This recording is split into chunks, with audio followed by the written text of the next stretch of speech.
Well. Here we are, the final chapter.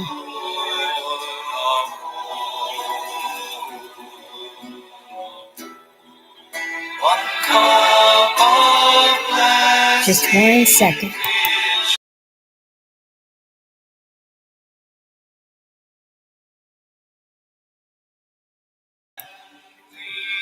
Okay, I'm going to wait a minute.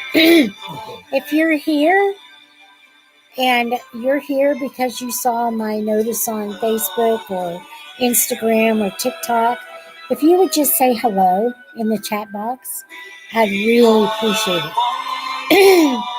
We'll wait a minute or two before we get started. I just want to say Merry Christmas to everyone. And I'm excited about this last chapter. It's not very long. So, and we'll stick around for a few minutes. And 1 second.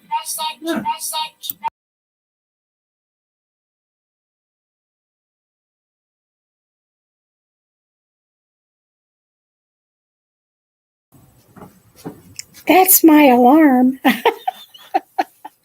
I'm going to wait just a few more minutes just to see if we get any other joiners. I'm going to close one of these windows here so I have good streaming strength. Like I said, if you're here, just you can either wave at me or give me a heart or say hello or where you're from. And I hate that the light glares on my eyes, but oh well, that's the way it goes. Just say, hey, Merry Christmas, whatever. I'm going to wait a couple of minutes and see my little tabletop tree now. And my bright pink pillow, which is important for me.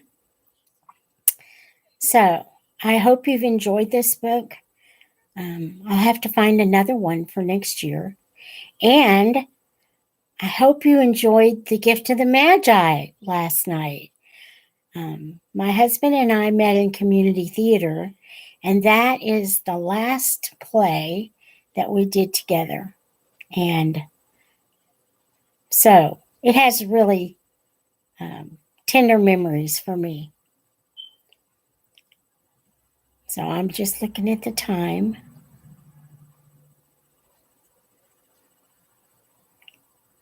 I hope everyone's had a good or is going to have a good Christmas. I'll take these off while I'm just sitting here and not reading. I really do need them to read. But I have been gifted with a lot of really thoughtful gifts this Christmas. And so, yeah, I just want to shout out to my nieces and my nephews that may be watching or will be watching at some point, maybe not live, but I know they'll watch afterwards anyway. And my husband is online somewhere, I think. He was. He'll be back. But yeah. A friend of mine is the one who suggested this book. I have never read it, so I still don't know what the last chapter says. I haven't read it ahead of time, so if I stumble and fumble over the words, that's why, because I didn't read it ahead of time. But yeah, I'm really enjoying this, and I have never read this story before, so thank you to my sweet friend, and you know who you are. Okay, well, I'm going to go ahead and get started. So tonight is the finale of the story of the other wise man. And the name of this chapter is A Pearl of Great Price. Remember, he had the three stones. He had a ruby and a sapphire and a pearl. And he spent his ruby and his sapphire, but he held on to the pearl. So this is a pearl of great price. 33 years of the life of Artaban had passed away, and he was still a pilgrim and a seeker after light. His hair, once darker than the cliffs of Zagros, was now white as the wintry snow that covered them. His eyes, that once flashed like flames of fire, were dull as embers smoldering among the ashes. Worn and weary and ready to die, but still looking for the king, he had come for the last time to Jerusalem. He had often visited the holy city before and had searched through all its lanes and crowded hovels and black prisons without finding any trace of the family of Nazarenes who had fled from Bethlehem long ago. But now it seemed as if he must make one more effort, and something whispered in his heart that at last he might succeed. It was the season of the Passover. The city was thronged with strangers. The children of Israel, scattered in far lands all over the world, had returned to the temple for the great feast. And there had been a confusion of tongues in the narrow streets for many days. But on this day, there was a singular agitation visible in the multitude. The sky was veiled with a portentous gloom, and currents of excitement seemed to flash through the crowd like the thrill which shakes the forest on the eve of a storm. A secret tide was sweeping them all one way.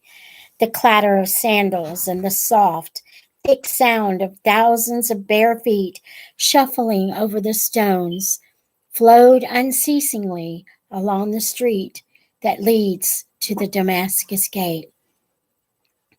Artaban joined company with a group of people from his own country, Parthian Jews, who had come to keep the Passover, and inquired of them the cause of the tumult and where they were going. "We are going," they answered, "to the place called Golgotha, outside the city walls, where there is to be an execution. Have you not heard what has happened? 2 famous robbers are to be crucified, and with them another called Jesus of Nazareth, a man who has done many wonderful works among the people, so that they love him greatly. But the priests and elders have said that he must die because he gave himself out to be the Son of God. And Pilate has sent him to the cross because he said he was King of the Jews." How strangely these familiar words fell upon the tired heart of Artaban. They had led him for a lifetime over land and sea, and now they came to him darkly and mysteriously like a message of despair. The king had arisen, but he had been denied and cast out. He was about to perish. Perhaps he was already dying. Could it be the same who had been born in Bethlehem 33 years ago, at whose birth the star had appeared in heaven, and of whose coming the prophets had spoken?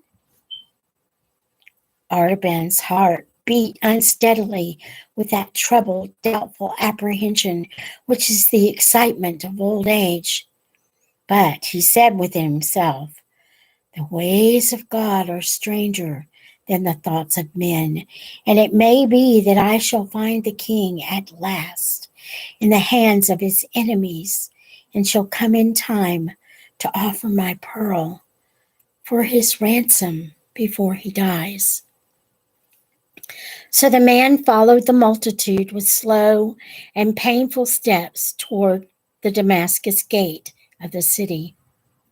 Just beyond the entrance of the guardhouse, a troop of Macedonian soldiers came down the street, dragging a young girl with torn dress and disheveled hair. As the Magian paused to look at her with compassion, she broke suddenly from the hands of her tormentors and threw herself at his feet. Clasping him around the knees, she had seen his white cap and the winged circle on his breast. "Have pity on me," she cried, "and save me for the sake of the God of purity. I also am a daughter of the true religion which is taught by the Magi. My father was a merchant of Parthia, but he is dead, and I am seized for his debts to be sold as a slave. Save me from worse than death." Artaban trembled. It was the old conflict in his soul which had come to him in the palm grove of Babylon and in the cottage at Bethlehem, the conflict between the expectation of faith and the impulse of love. Twice the gift which he had consecrated to the worship of religion had been drawn from his hand to the service of humanity. This was the third trial, the ultimate probation, the final and irrevocable choice. Was it his great opportunity or his last temptation? He could not tell. One thing only was clear in the darkness of his mind. It was inevitable. And does not the inevitable come from God? One thing only was sure to his divided heart. To rescue this helpless girl would be a true deed of love. And is not love the light of the soul? He took the pearl from his bosom.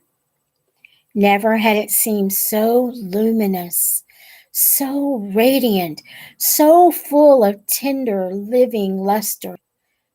He laid it in the hand of the slave. "This is thy ransom, daughter. It is the last of my treasures which I kept for the king." While he spoke, the darkness of the sky thickened, and shuddering tremors ran through the earth, heaving convulsively like the breast of one who struggles with mighty grief. The walls of the houses rocked to and fro. Stones were loosened and crashed into the street. Dust clouds filled the air. The soldiers fled in terror, reeling like drunken men. But Artaban and the girl whom he had ransomed crouched helpless beneath the wall of the praetorium. What had he to fear? What had he to live for? He had given away the last remnant of his tribute for the king. He had parted with the last hope of finding him. The quest was over, and it had failed. But even in that thought, accepted and embraced, there was peace.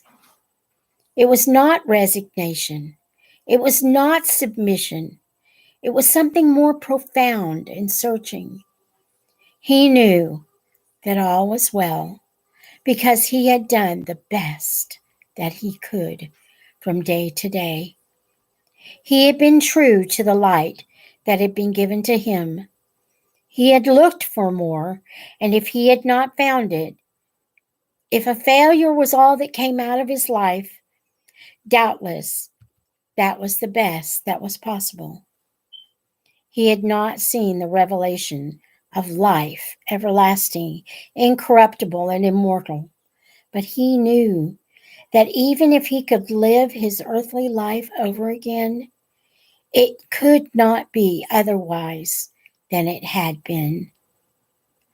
One more lingering pulsation of the earthquake quivered through the ground. A heavy tile shaken from the roof, fell and struck the old man on the temple. He lay breathless and pale, and his gray head resting on the young girl's shoulder, and the blood trickling from the wound.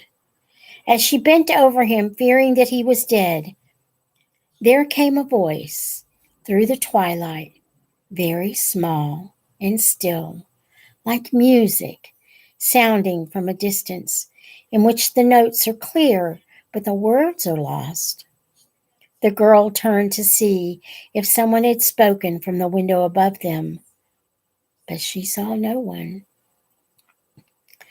Then the old man's lips began to move, as if in answer, and she heard him say in the Parthian tongue, "Not so, my lord, for when I saw thee and hungered, and fed thee, or thirsty, and gave thee drink? When saw I thee a stranger, and took thee in, or naked, and clothed thee? When saw I thee sick, or in prison, and came unto thee? 33 years have I looked for thee, but I have never seen thy face, nor ministered to thee, my king."